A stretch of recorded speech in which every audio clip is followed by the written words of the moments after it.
กำลังเลยแซ่บน้องจัดเป็นระเบียบก่อนเนาะหลายอย่างไปนะเราเต้นเอายิ้มได้เด้อยิ้มใส่กล้องเลยเอาจานใหญ่เอาตามนี้เนาะบางแทนเอามุมสูงลายบุคัก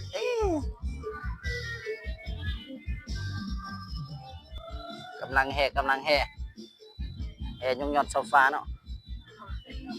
พูดเครื่องเสียงอยู่ไกลโพดงามโอเคเอาควายเงินมาเลยค่อยมาค่อยมา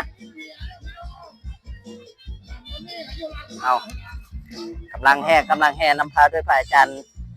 คำเนาะแห่ยนต์โซฟาเข้าไปสู่มหาวิหารพุทธิพระอาจารย์ใหญ่วิสัยสัพพัญโญ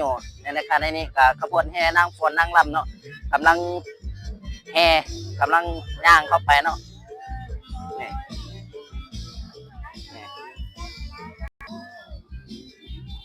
ป่ายยนต์โซฟาเนี่ย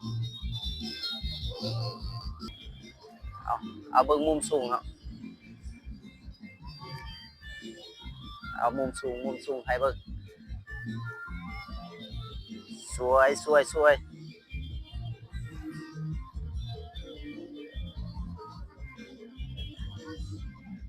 แถว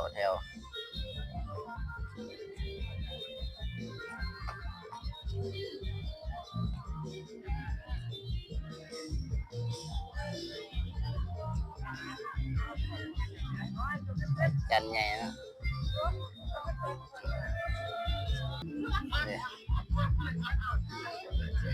แถวทางหลังเนาะเป็นทางหลังเลย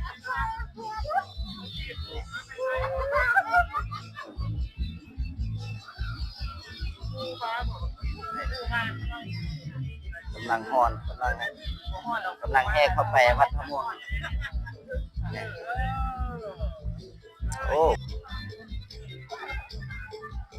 เอาทางข้างสวยงา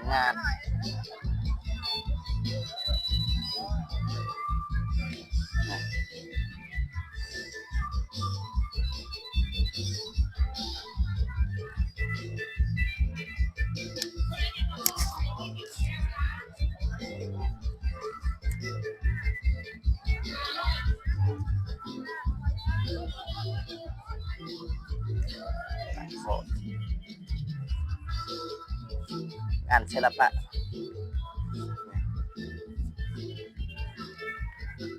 กำลังฟ้อน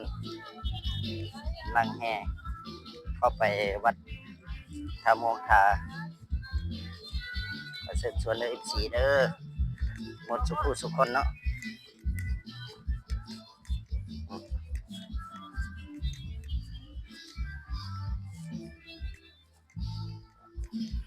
ไปใกล้กันเลยลูกมันแมนอยู่เอายืมไปตามจังหวะเลย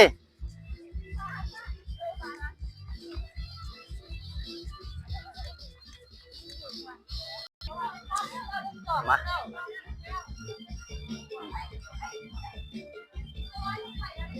โอ้ยงามขบวนเอาฝากติดตามฝากกดไลค์กดแชร์